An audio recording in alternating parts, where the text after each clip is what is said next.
para organizações do tipo mafiosa. Eu digo assim, o Brasil já tem pelo menos uma máfia, que é o PCC. Ele tem todos os requisitos doutrinários para se tornar uma máfia, inclusive é o tema da minha dissertação de mestrado, que eu estou terminando na Escola de Comando de Estado-Maior do Exército, na ICM, no Rio de Janeiro. Mas a gente tem muita dificuldade em que essa tese seja aceita aqui no Brasil. Por quê? Porque o debate foi permeado de política. De uma maneira burra. De polarização política. De uma maneira burra, Lincoln, acho eu, e Igor. Porque, para não falar de máfia, nós estamos falando em terrorismo. Uhum. O que é péssimo. É péssimo por quê? Porque é péssimo para a economia. Você considerar... Obviamente agora foi afastado do substitutivo do Derrite essa ideia de equiparar a grupo terrorista. Mas que não foi descartada, por exemplo, pelos Estados Unidos. Né? Por quê? Porque isso representa um downgrade para o país. Representa problemas para o grau de investimento do país. Né? Nós temos que tratar como máfia, como a Itália faz, como outros lugares fazem. O Japão tem máfia. A Rússia tem máfia. A China tem máfia. Todos eles têm máfia. Todos os países têm máfia. Nós temos máfia também. Tu consegue me dizer aí, sei lá, 2, 3 razões pelas quais transformar o PCC, por exemplo, em uma organização terrorista causaria ao Brasil?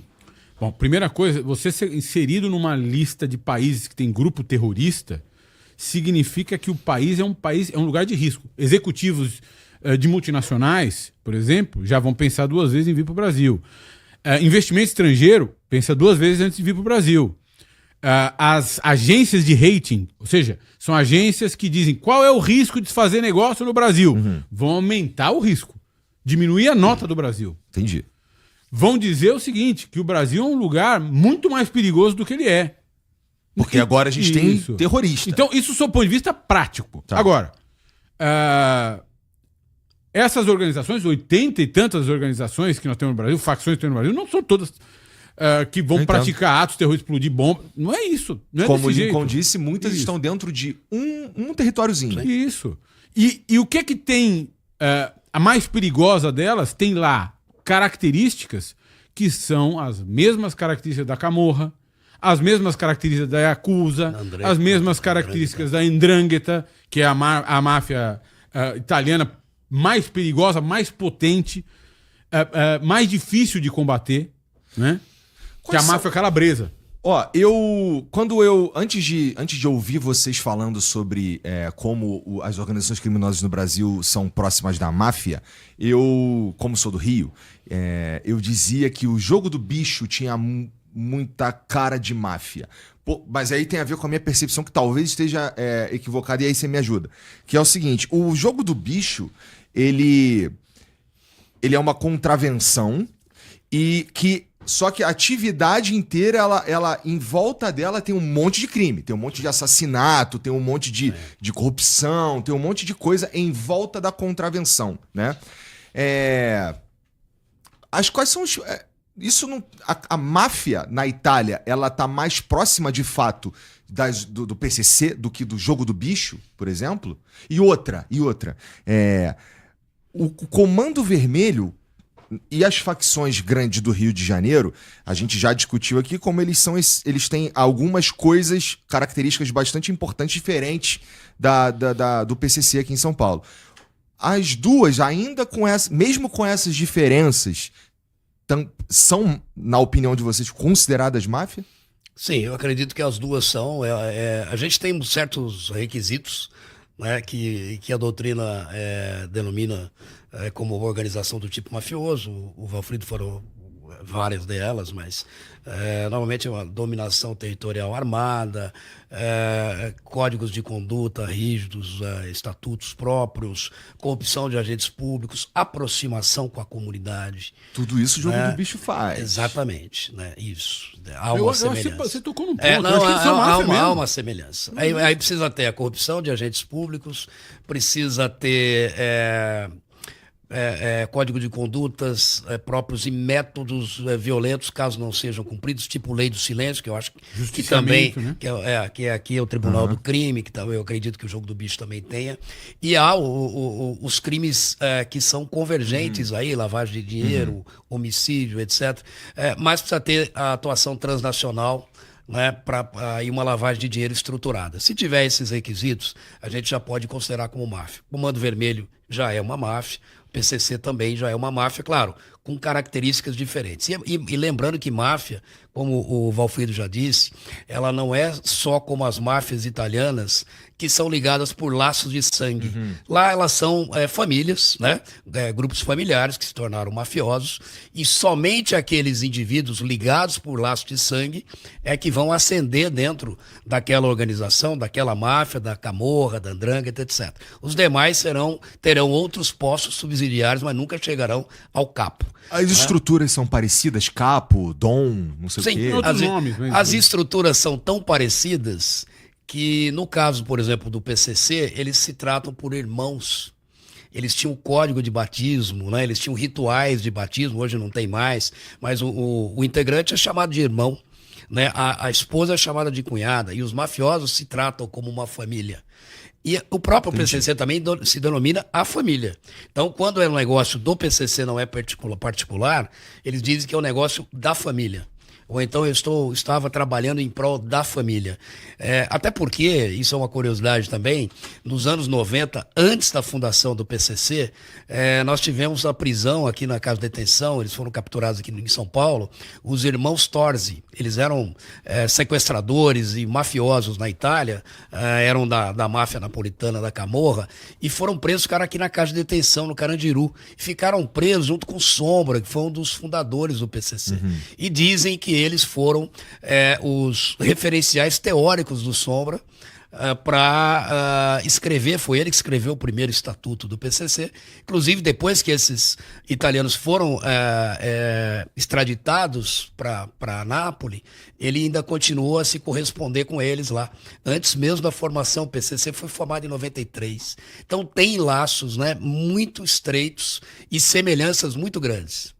Bom, uma coisa que o Valfrido falou ali, ele disse, o Estado pode ir com qualquer máfia. A princípio, o Estado pode ir com qualquer máfia mesmo, né? Só que a gente tem, no caso brasileiro, a gente tem várias complicações, né? Eu penso, e aí vocês me ajudam. Eu acho que a gente tem aqui parte das motivações que você disse aí da esquerda e da direita, não é nem motivações, mas maneiras de combater, que a esquerda olha de um jeito, que a direita olha de outro, e que a gente poderia encontrar um meio termo. Só essas razões que você trouxe aí já mostram como é complexo esse tema aí, né? Beleza. Então a gente teria que resolver a mentalidade e a realidade de escassez que a gente tem aqui no Brasil, que a galera realmente passa maior sufoco e, bom, com certeza tem um monte de bandido que não tá... Nesses casos aí, eles não estão, inclusive, roubando pra comer, tipo, não é? É outra coisa, mas ainda assim a mentalidade de escassez e a realidade da escassez ajuda nesse sentido. Falta da educação, a própria lógica política, tem um monte de coisa envolvida no porquê a coisa é assim.